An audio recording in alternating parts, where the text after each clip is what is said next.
If you're someone who is making, recording and mixing your own music at home, you're going to need a set of great monitor speakers. Monitor speakers are very important in any studio setup, be that a home studio or a professional studio. Monitor speakers allow you to hear what you've recorded back, and the whole point of a monitor speaker is to provide you with an unbiased, uncolored recreation of the audio that you have recorded. This means you're not going to get any unexpected coloration on the sound, and really good monitor speakers will do this, but they do come with a cost. But what if you're someone who's on a bit more of a modest budget?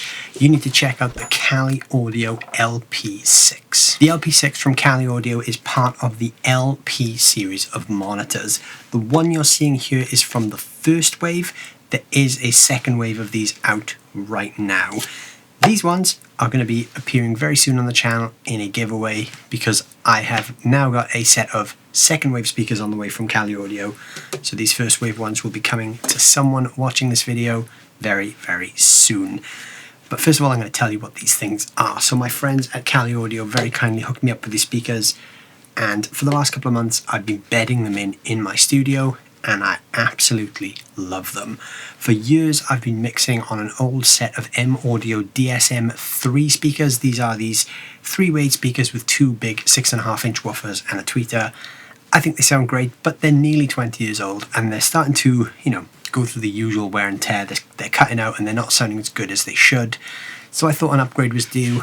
And these things have come insanely highly recommended from so many people in the industry, so I thought I had to hear them for myself, and they were not wrong. Now, you'd expect a monitor speaker that performs and sounds great to come with a hefty price tag, but the LP-6s retail in the UK at under £300 for a set, which is insanely good value for money. Not only do these things sound great, they're built great, and they pack a punch way above the price point. So the other speakers in the LP range are the LP-5, which is slightly smaller than this. It's got a 5-inch driver, and the bigger one is the LP-8, which has an 8-inch driver, so it's slightly bigger than this one. Overall, the general idea across the series is the same, but you should choose the speaker size to suit your studio.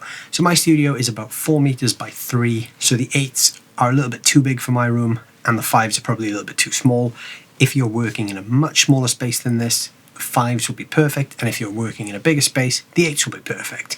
You don't want speakers that are too powerful for the room you're in, and likewise you don't want speakers that are underpowered for a large room if you're working in a bigger space. Alright, so let's get into the specs of the LP-6. So this is a Class D speaker. It's very, very quiet. It's got a great noise floor, so even when you're pushing this pretty hard, there's not really any noise from the speaker. It's very, very quiet in most applications. So on the front we've got two different speakers. We've got this 6.5-inch driver here and this 1-inch soft dome tweeter. The frequency response of the LP-6 is from around about 45 Hz up to about 21 kHz. Now if you need more of an extended low end, the 8-inch version is going to give you that low end kick, or you could pair something like the LP-6 with a sub. If you're using the 5, it's not going to have as much low end as this. Probably expect the lows to go down to about 50 there. These speakers are pretty loud for their size. They can output an SPL of around about 85 dB.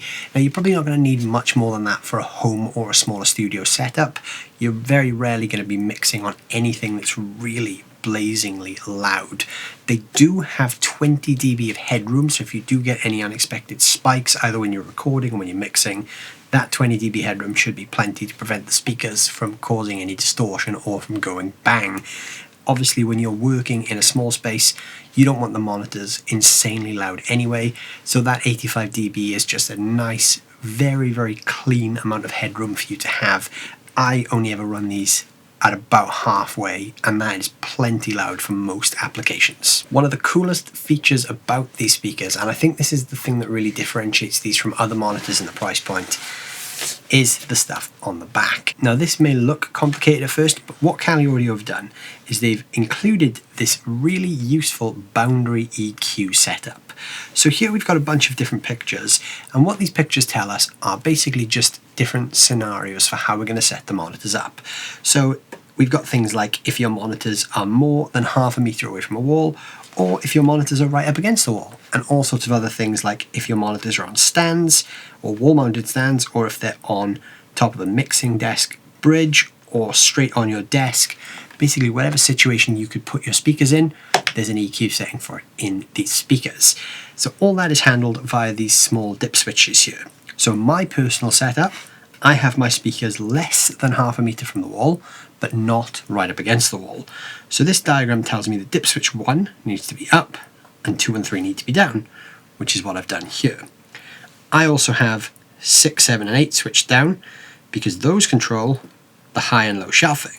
So I can boost or cut my high frequencies by 2 dB either way. I've just got that set neutral, and I'm not using an RCA jack, so I've got that left alone as well. There's 3 different ways you can connect the speaker to your system. You can use the XLR port, you can use a TRS, or you can use an RCA. They're powered off your regular kettle leads as well, so even if you've already got existing monitor speakers, the mains adapter plugs are probably going to work because most kettle leads will be interchangeable between different monitor speakers. There's some really clever engineering and design work going on with the LP series as well. So if you look at the tweeter, you'll notice that the waveguide that comes out with the tweeter is very, very curved. It's a very soft curvature. This is basically intentional design, and it's to do with the sound disbursement from the speaker. You've also got a softer edger on the driver, but not as much as the tweeter. Now the whole purpose of this is when a speaker projects sound into the room, the sound comes forward to you, which is the direct sound, but you don't just hear the direct sound from a speaker, you also hear the speaker in your space. So my studio does have some acoustic treatment. You'll see some panels up on the walls to the side and behind me. There's also some on the ceiling and behind the desk. So what that acoustic treatment does is it prevents any unwanted reflections. But this design is great if you're using these speakers in an untreated room, because what these are going to do is they're going to disperse the sound in a bit of a softer way. So they're not as directional as some speakers. What that means then is if you are going to get some reflections, the sound you're hearing from the reflections should line up with the sound you're hearing directly from the speaker, so it should reduce any issues in the room. Now it's always advisable to get your rooms treated if you're going to be using them all the time, but these speakers are designed so that obviously if you're not using an acoustically ideal space, you should still be able to get a pretty good sound. These things have also got a great stereo image, so when you've got things panned left and right in your stereo field, you can really hear the fine details of just how far they are, and you can always hear things when they move between speakers. So if you do things when you're mixing, like pan a tom roll from left to right or right to left, you can hear a clear movement between left and right, not a hard cut from side to side. The woofer on this is very high performance as well. We've got a very large voice coil and a magnet on this, so it's got a bit of an extended low end response and very minimal distortion. So even when you are working with them pretty loud, they stay very clean sounding, which is very important when it comes to not fatiguing your hearing. These monitors are also front ported, so this port here is for the low frequencies. Usually monitors have a port on the rear, and typically we don't set our monitors up too close to a wall. If you go to a professional studio, you'll find that the monitors are a little bit away from the wall. This is to prevent any noise issues with the low frequencies behind the speakers. A way to remedy that is front porting, but that doesn't come without its problems. When a speaker has a port on the front, the low frequencies will leave the speaker at a slightly different time than the mid and high frequencies. This creates an air turbulence effect known as chafing. You can often hear this in some speakers, but this port has been designed to prevent that from happening. So what that means is that the low frequencies are going to leave this port at the same velocity as the other frequencies from the tweeter and the woofer. That means you're going to get a much clearer, tighter low end. When you do have that chafing effect, it can colour how you hear the low end. It can create the illusion of there being more bass or not enough bass, and obviously this is a bad thing when it comes to your mixes translating outside of your own studio space. So as I mentioned earlier on in the video, I've been working on these speakers for probably about 3 or 4 months now. They've been burning in nicely in my studio, and now that my ears are tuned into them, I absolutely love the sound on them. It took me a few days to get used to them because I was using big 3-way speakers in a smaller room. I did get used to that sort of slightly overhyped bass. Once my hearing tuned into the Cali LP-6s, I realized just how much more detail was in these speakers, and now I'm hearing things on my mixes that I've never heard before. So honestly, I was blown away by the sound of these things, and the fact that they're in such a low price point is pretty mind-blowing really, because these speakers do perform like speakers that are way, way above this price point. You'd expect these to be retailing for 3 times what they are, given the way they sound. Since I got these speakers, they have really transformed the sound of my mixes, and everything I work on now seems to translate much better outside of this space. I've definitely noticed the difference in the clarity of everything, especially the low end. The low end of my mixes isn't as muddy and the top end isn't as harsh. So these have really upped my workflow. So yeah, I can't say enough good things about these things. They have really been an asset to my workflow for the last few months. So big thanks once again to Cali Audio for hooking me up with these things. I do have a set of the second wave speakers on the way, like I mentioned.